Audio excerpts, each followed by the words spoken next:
আসসালামু আলাইকুম প্রিয় ভিউয়ার্স, কেমন আছেন? আশা করি সকলে ভালো আছেন। ভিউয়ার্স, আজকের ভিডিওতে আপনাদেরকে দেখাবো ফটোশপের পর্দায় আমরা কিভাবে একটি এনআইডি কার্ড সাইজ করে এবং সেটাকে আমরা প্রিন্ট করব সেটা আজকের ভিডিওতে দেখাই দেব। তো প্রিভিয়াস আমরা যারা নতুন দোকানদার অথবা নতুন কাজ শিখতেছি তাহলে আমাদের এই ভিডিওটি অত্যন্ত গুরুত্বপূর্ণ। তো প্রিভিয়াস আমরা এখন চলে যাব ফটোশপের পর্দায়।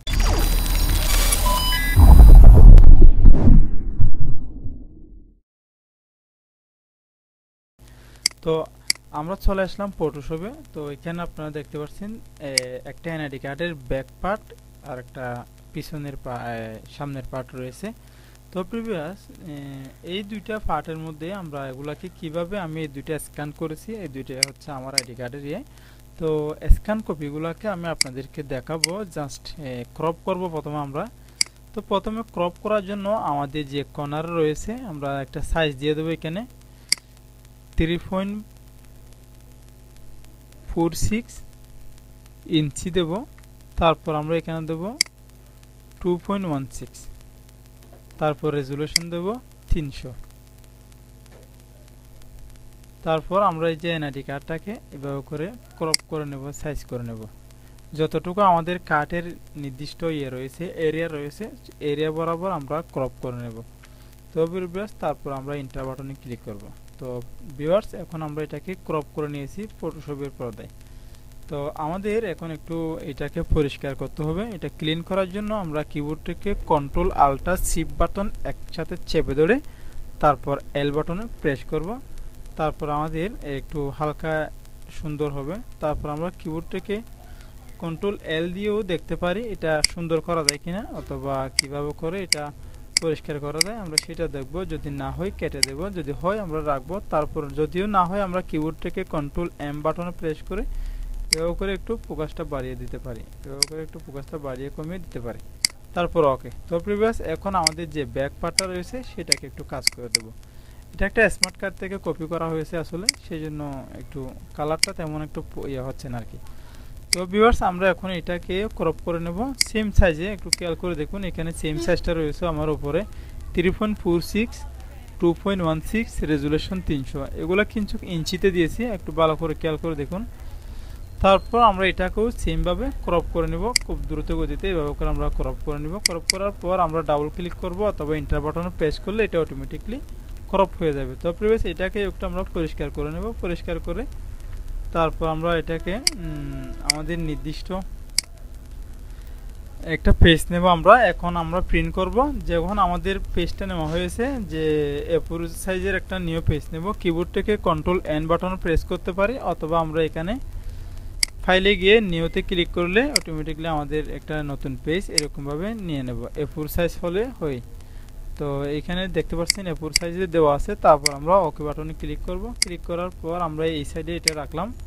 তো যেহেতু এটা ফটোশপ ওল্ড ভার্সন, সেই জন্য আমরা এইভাবে দেখতে পাচ্ছেন পর্দাটা। আর যদি আপনারা যারা আপডেট ভার্সন ব্যবহার করতেছেন ফটোশপ সিসি ভার্সন, তাদের অন্য সিস্টেমে নিতে হয়। এখন খুব সুন্দরভাবে দেখুন পেজটা এখানে এটা হচ্ছে এ4 সাইজের একটা পেজ, আর এটা আমার যে এনআইডি কার্ডের ব্যাক পার্ট এবং সামনের পার্ট রয়েছে।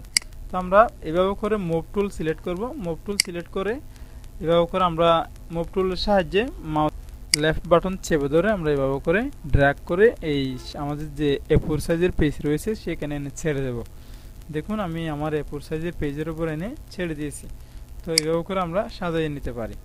তারপর আমরা ব্যাক পার্টটা রয়েছে সেটাও আমরা মাউসের লেফট বাটন চেপে ধরে এভাবে করে নিয়ে আমরা এভাবে করে ছেড়ে দিতে পারি। এভাবে করে হচ্ছে আমার আইডি কার্ডের এটা হয়ে গেল। তো বিভিন্ন সময় আমাদের আইডি কার্ড উপরে প্রথম পেজ এবং নিচে দ্বিতীয় পেজ দিতে হয় আর কি। যেমন সামনের পার্টটা উপরে দিয়ে থাকি, অথবা এই যে এভাবে করে দিয়ে এভাবে করে আমরা প্রিন্ট করে থাকি। এভাবে করে এ4 সাইজের একটা পেজে দেওয়া হয় আর কি। তো আমরা যখন এভাবে করে পেজ দিয়ে থাকি, এভাবে করে যদি হয় আমাদের এটা, তাহলে আমরা কিবোর্ড থেকে এই যে আমাদের যে লেয়ার বক্সটা রয়েছে, লেয়ার বক্সের 3টা লেয়ার দেখতে পাচ্ছেন। এভাবে করে আমরা কিবোর্ড থেকে কন্ট্রোল শিফট ই বাটন চেপে দিয়ে তারপর আমরা লেয়ারটাকে এক করে নিলাম। তারপর আমরা কিবোর্ড থেকে কন্ট্রোল আল্টা শিফট বাটন চেপে ধরে এভাবে করে ড্র্যাগ করে একটা পৃষ্ঠার মধ্যে আমরা 4টাও প্রিন্ট করতে পারি। একটা পেজে আমরা 4 কপি প্রিন্ট করতে পারবো। তো কাস্টমারকে কেটে দেবো আর কি। আর যদি এইভাবে না হয় তাহলে আমরা কাস্টমার যদি চাই এক পেজের মধ্যে একটা করে দেন, তাহলে আমরা উপর একটা নিচে একটা দিয়ে প্রিন্ট করব। সেটা প্রিন্ট করার জন্য আমরা এখান থেকে ফাইলে যাব। তো ফাইলে যাওয়ার পর আমরা প্রিন্টে আসব। এখানে দেখতে পাচ্ছেন কন্ট্রোল শর্টকাট রয়েছে, আলট্রা কন্ট্রোল পি রয়েছে। তো আমরা এখানে ক্লিক করব। ক্লিক করার পর আমরা এখানে যে প্রসেস রয়েছে প্রসেসে ক্লিক করব। ক্লিক করার পর এভাবে দেখতে পাবেন। তো আমার একটা এসপি প্রিন্টার রয়েছে, তাছাড়া আমার ইপসন রয়েছে দুইটা। তো আমি ইপসন L380 দিলাম। দেওয়ার পর এখানে প্রপার্টিস আছে, প্রপার্টিসে ক্লিক করলাম। ক্লিক করার পর আমরা যেহেতু এটা ফটোকপি দেব, ফটোকপি একটা রয়েছে এবং কালার রয়েছে, দুটো অপশন রয়েছে। তো আপনি যদি ফটোকপি দেন, প্রথমে ডকুমেন্ট সাইজটা আপনি ঠিক করে নেবেন A4 সাইজ, যদি অন্যরকম থাকে A4 সাইজ ডকুমেন্ট সাইজ ঠিক করে নেবেন।